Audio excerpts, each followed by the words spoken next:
दोस्तों, क्या आप भी अपनी जिंदगी अपने हिसाब से जीते हैं, या आप भी एक कठपुतली की तरह हैं जो दूसरों के इशारों पर नाचते रहते हैं? बात भले ही आपको कड़वी लगे, लेकिन यह सच है। हम कैसे जिएंगे यह हम निर्धारित नहीं करते, बल्कि हमारा जीवन तो दूसरों पर निर्भर होता है। आपने देखा होगा कि आप खुद भी दूसरों की नजर में अच्छा बनने के लिए, दूसरों पर प्रभाव डालने के लिए कुछ न कुछ ऐसा कार्य जरूर करते होंगे जिससे वे लोग खुश हो जाएं, जिससे उन लोगों को आपका वह काम पसंद आए, जिससे आप उनकी नजरों में ऊंचे उठ सके और सामने वाला आपकी तारीफ करे। वह यह कहे कि आप जैसा व्यक्ति उसने आज तक नहीं देखा। तुम महान हो, तुम बहुत अच्छे हो। लेकिन वास्तविकता तो यही है कि आप चाहे अच्छा काम करें या बुरा काम, वो सभी कार्य दूसरों के लिए ही होते हैं, क्योंकि हम में से अधिकांशतः लोग अपने कार्यों को दूसरों को दिखाने में लगे रहते हैं। तो मेरा आपसे एक प्रश्न है, आपने अपने लिए जीवन कब जिया था?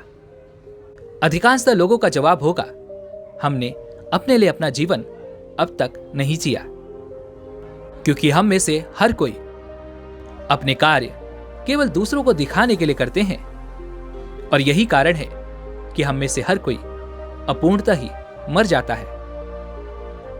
हमें यह कभी समझ नहीं आता कि इतनी भाग दौड़ करके जो धन दौलत हम कमा रहे हैं, इतना मान सम्मान हम कमा रहे हैं, इसका अंत समय में क्या होगा?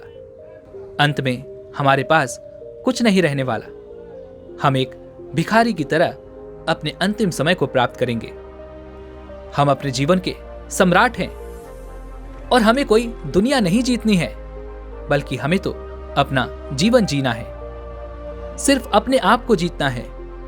और जो ऐसा करने में सफल हो जाता है, वही एक महान सम्राट कहलाता है।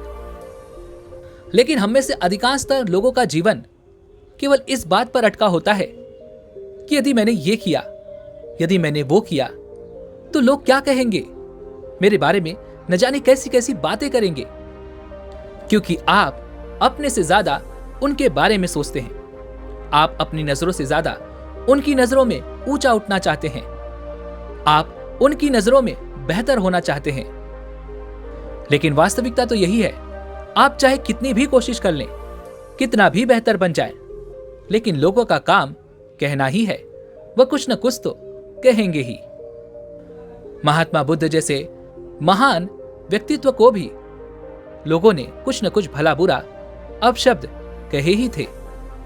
तो फिर आप क्या चीज हैं, जबकि महात्मा बुद्ध से पवित्र और संपूर्ण जीवन किसी का नहीं है। इसीलिए लोग क्या कहेंगे, इस बात को अपने मन से निकाल दो और अपने आप पर ध्यान दो। अपने आप को पहचानो। लोग क्या कहेंगे, इस सोच के कारण आप एक यंत्र से बन चुके हैं।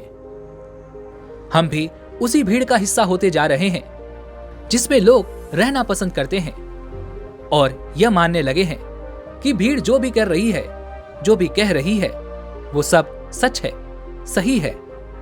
और वास्तविकता देखी जाए तो हम भी इसी भीड़ का एक हिस्सा बन चुके हैं। हम भी इस भीड़ में अपने आप को भूल चुके हैं। हम भी इस भीड़ के कहे अनुसार उसके इशारों पर नाचते रहते हैं, एक कठपुतली की तरह। यह भीड़ जैसा कहती है, हम वैसा करते चले जाते हैं। यह भीड़ हमसे जो करवाना चाहती है, हम वैसा करते चले जाते हैं। इस भीड़ के हाथों हमने अपना पूरा जीवन सौंप दिया है और हम इस भीड़ के पीछे भागते चले जा रहे हैं। ऐसे केवल कुछ ही लोग होंगे जो वास्तविक तौर पर अपना जीवन स्वयं जी रहे हैं, और वह लोगों को जीवन की सही राह भी दिखाते हैं, लोगों को जीना भी सिखाते हैं। और यही लोग उस भीड़ को पागल नजर आते हैं। इसे और साफ और स्पष्ट तौर पर समझाने के लिए आज की जो कहानी मैं आपको सुनाने जा रहा हूं, इस कहानी के माध्यम से आप यह सीख सकेंगे कि आधी अधूरी जिंदगी जीकर हमें कोई लाभ नहीं। बहुत समय पहले की बात है। किसी नगरी में एक सम्राट था। उस सम्राट के घर एक पुत्र का जन्म हुआ। वह उस सम्राट का इकलौता पुत्र था और वह तो अभी नवजात शिशु था। लेकिन दूसरी तरफ सम्राट ने उसके पूरे जीवन की रूपरेखा खींच दी थी। वह क्या होगा, कैसे बनेगा, वह अपने जीवन में क्या करेगा, उसे किस तरह से एक भावी सम्राट बनना होगा। इस तरह की कई सारी बातें सम्राट ने पहले से ही सोच रखी थी। लेकिन वह सम्राट यह भूल चुका था कि हम में से हर एक व्यक्ति अलग रूप रंग और अलग व्यवहार के साथ पैदा होता है और वही हमारे जीवन की धारा होती है। एक नदी की तरह साफ और स्वच्छ उस धारा को हमने खो दिया है और अपना लिया है भीड़ तंत्र द्वारा दिया गया वह गंदा नाला, क्योंकि यह हमें अत्यधिक सुरक्षित लगता है, क्योंकि इस भीड़ में हम अपने आप को सुरक्षित मानते हैं। हमें कुछ नया जानना अच्छा नहीं लगता। हम तो केवल इस भीड़ के साथ चलकर अपने आप को सर्वश्रेष्ठ समझते हैं। उस बच्चे का भी एक व्यवहार था। उसे राज्य का सम्राट नहीं बनना था।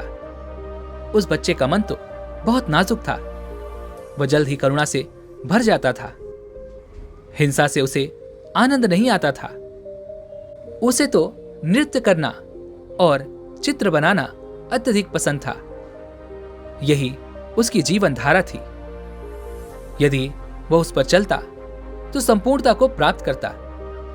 लेकिन उसके पिता को यह सब बिल्कुल पसंद नहीं था, जिस कारण वह सम्राट अपने बच्चे से नाराज रहने लगा।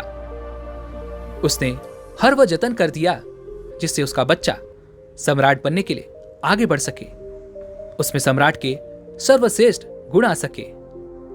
लेकिन उस बच्चे को कोई फर्क नहीं पड़ रहा था। ऐसे ही धीरे धीरे समय बीतता गया और समय के साथ साथ अब वह युवराज बड़ा होने लगा था।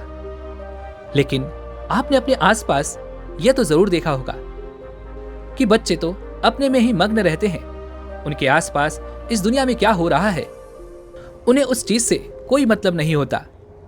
वह तो बस अपने खेल में मग्न रहते हैं। वह तो बस अपने आप में मग्न रहते हैं। लेकिन धीरे धीरे जैसे जैसे युवराज बड़े हो रहे थे, उनके मन में, उनके मस्तिष्क में समाज की ये बातें घर करती चली जा रही थी। अब वह बाहर के बारे में सोचने लगे थे। लेकिन अब भी उनका व्यवहार पहले जैसा ही था और यह बात उस सम्राट को बिल्कुल पसंद नहीं थी। और इसी वजह से वह सम्राट अपने पुत्र को ताने मारता, अपशब्द कहता। वह कभी कभी इतना क्रोधित हो जाता कि अपने पुत्र से कहता, तुम्हारे जैसा पुत्र होने से तो अच्छा था कि मेरा कोई पुत्र ही नहीं होता। क्या तुम जानते हो, जब लोग ये सुनते हैं कि तुम्हारा पुत्र नृत्य करना पसंद करता है, चित्र बनाना पसंद करता है, तो लोग मुझ पर कितना हंसते हैं। मुझ पर क्या बीतती है क्या तुम जानते हो? वह मेरे बारे में कैसी कैसी बातें करते हैं और यह सब तुम्हारी वजह से है। उस पुत्र को अपने पिता की यह बात लग गई। उसके बाद उसने निश्चय किया कि वह अपने पिता की बातों का पालन करेगा। वह अपने पिता की आज्ञा का पालन करेगा।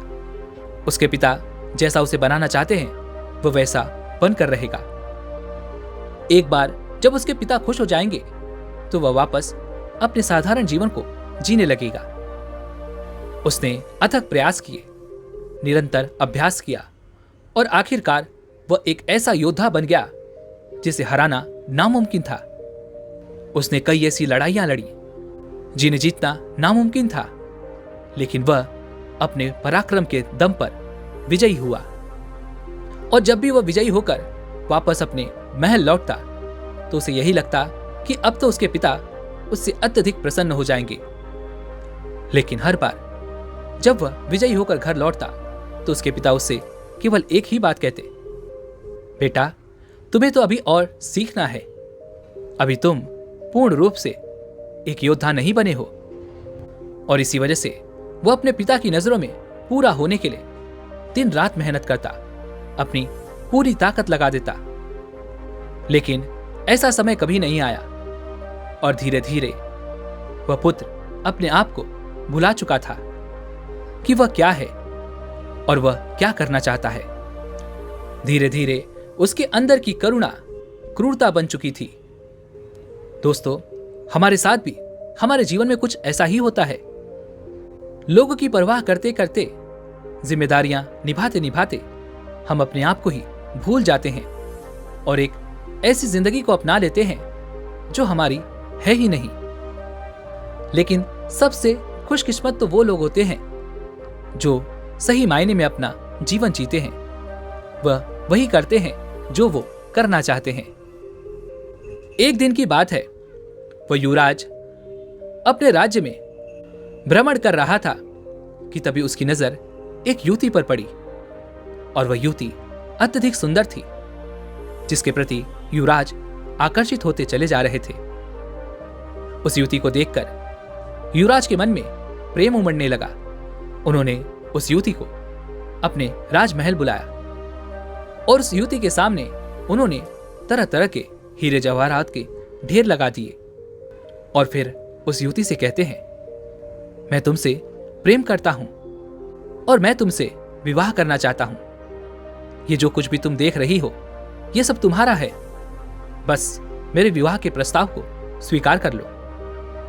इस पर वह युवती क्रोधित होकर युवराज से कहती है, हे युवराज, मैं आपसे प्रेम नहीं करती।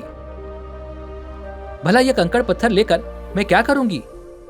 यदि तुम सच में मुझसे प्रेम करते हो तो मुझे तुम्हारी सबसे प्रिय चीज चाहिए। क्या तुम मुझे दे सकोगे?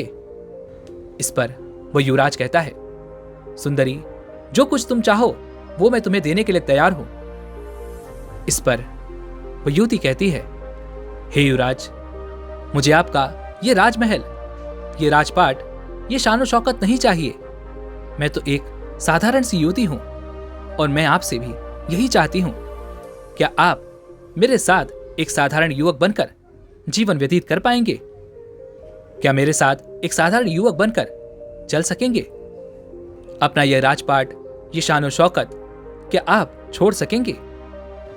उस युवती की यह बात सुनकर वह युवराज बहुत सोच में पड़ गया और उस युवराज को देखकर वह युवती हंस पड़ी और कहने लगी, हे युवराज, ये आपकी धन दौलत, ये आपका साम्राज्य, हमारी जिंदगी में कुछ ऐसा है। धन दौलत, मान सम्मान, पद प्रतिष्ठा ही प्रेम की कसौटी बन जाता है। आपने तो देखा ही होगा, जिसके पास जितनी ज्यादा धन दौलत होती है, मान सम्मान होता है, पद प्रतिष्ठाएं होती हैं, लोग उसे ही अधिक प्रेम करते हैं, उसकी अधिक फिक्र करते हैं, हमेशा उसके साथ खड़े रहते हैं, उसका सम्मान करते हैं। लेकिन यह सब सच नहीं होता। वास्तविक तौर पर तो वे लोग उस धन दौलत के अधीन होते हैं, उस धन दौलत का सम्मान कर रहे होते हैं, उस राजपाट का, उस पद प्रतिष्ठा का, उस मान सम्मान का आदर कर रहे होते हैं। वे लोग उसकी वाहवाही कर रहे होते हैं, उसी की प्रशंसा कर रहे होते हैं, जो कि एक दिखावा है, जो कि एक झूठ है। और इन सभी झूठों के पीछे हम अपना पूरा जीवन यूं ही व्यतीत कर देते हैं। हम सब इनके पीछे भागते रहते हैं, फिर चाहे वो कोई गरीब हो या फिर कोई अमीर। लेकिन आखिरी सांस तक ना तो कोई गरीब से प्रेम करना चाहता है और ना ही उसकी कोई फिक्र करता है।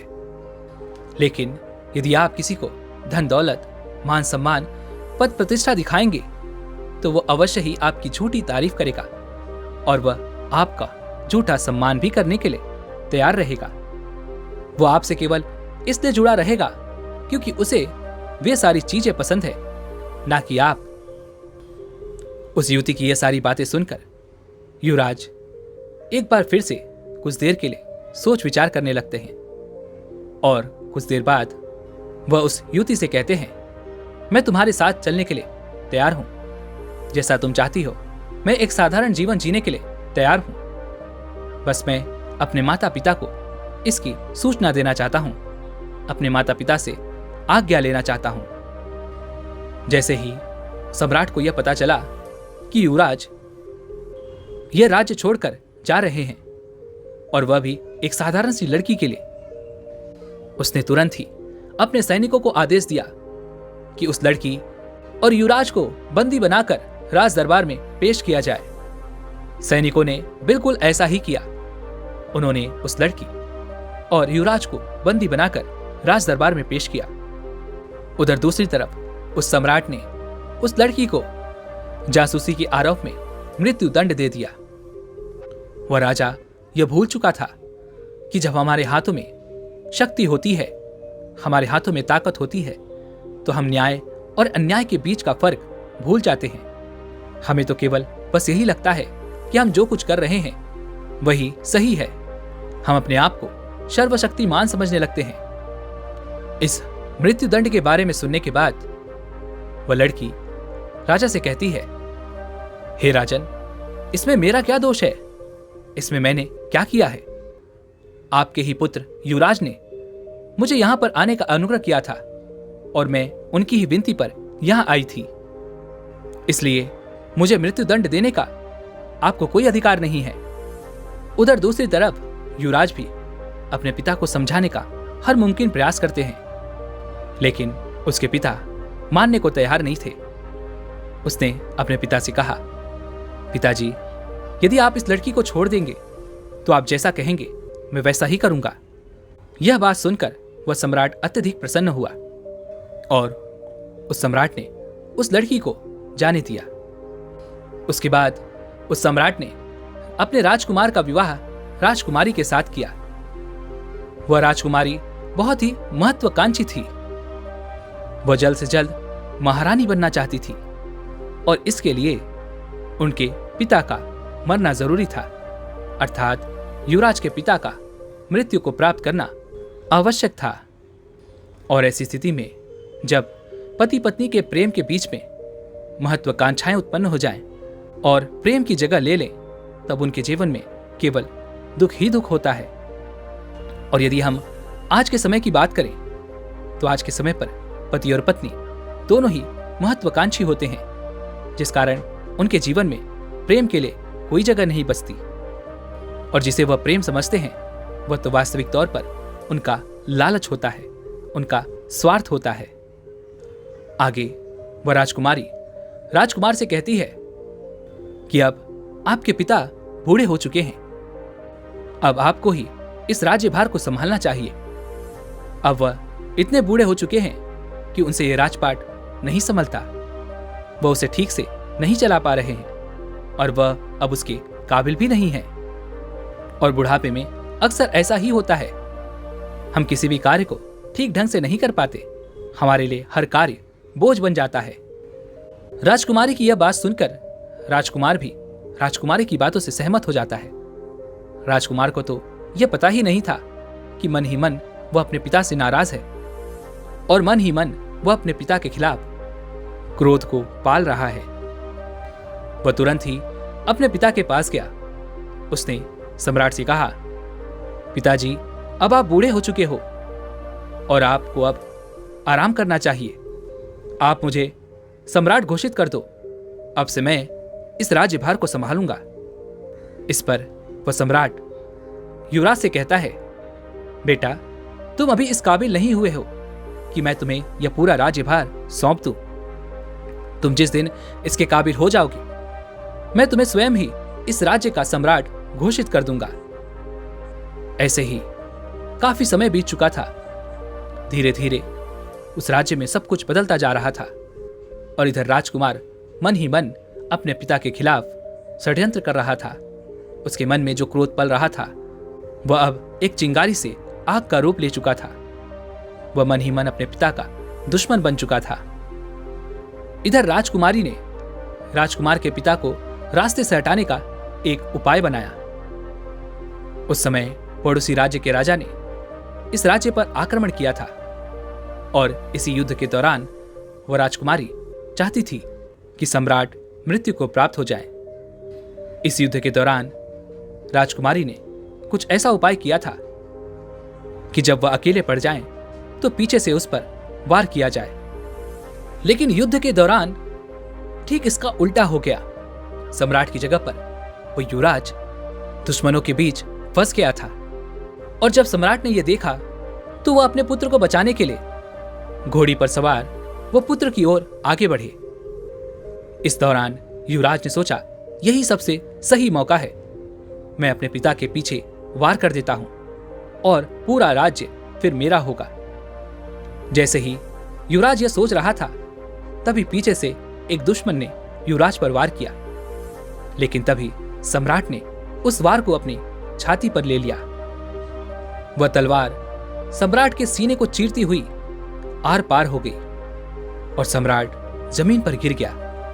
यह देखकर युवराज के हाथों से तलवार छूट गई। उसने तुरंत ही अपने पिता को अपने घोड़े पर उठाया और वहां से निकल गया। रास्ते में सम्राट ने अपने बेटे से कहा, बेटा, अब तुम काबिल हो चुके हो और मैं तुम्हें इस राज्य का सम्राट घोषित करता हूं। जाओ और अपने राज्य को बचा लो। इस राज्य को तुम्हारी जरूरत है। तुम जैसे वीर योद्धा पर मुझे गर्व है। इतना कहकर वो सम्राट वीर गति को प्राप्त हो गया। अपने पिता के मुख से ये सारी बातें सुनकर राजकुमार का मन पिघल गया। उसके मन में जो क्रोध था वो पूरी तरह से करुणा में बदल गया। तब उसे एहसास हुआ कि वो अपने पिता से प्रेम करता है, नफरत नहीं। उसे आत्मग्लानि होने लगी। वह तुरंत ही वापस युद्ध भूमि पर लौटा और अपने पिता की याद में उसने इस युद्ध को तो जीत लिया, लेकिन अपने आप से हार गया। वापस महल लौटकर राजकुमार ने राजकुमारी को आजीवन कारावास का दंड दे दिया। दोस्तों, हमारे जीवन में भी कुछ ऐसा ही होता है। हमारे आसपास ऐसे बहुत से लोग होते हैं जो हमें हमेशा कुछ अच्छी तो कुछ कड़वी बातें कहते ही रहते हैं और उनकी हर बात हमें आईना सा दिखा जाती है। लेकिन हम ऐसे लोगों को ढूंढते रहते हैं जो हमारी हाँ में हाँ मिला सके, वो हमारी गलती को गलती ना कहें। और ऐसे लोग हमें बहका सकते हैं क्योंकि हम पहले से ही बहकने के लिए तैयार बैठे हैं। जो भी कुछ हम कह रहे हैं, जो भी कुछ हम कर रहे हैं, वो सब सही है। हम कुछ ऐसे लोग चाहते हैं जो हमारे इस हाँ में हाँ मिला सके और हमारा साथ दे सके। राजकुमार बहुत दुखी था। वह स्वयं को भी सजा देना चाहता था।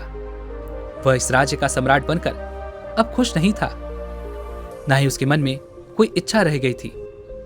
एक दिन वह अपने राज्य का भ्रमण कर रहा था कि तभी रास्ते में उसने एक व्यक्ति को देखा जो रास्ते में नाच रहा था, गा रहा था और उसने एक चोगा पहन रखा था।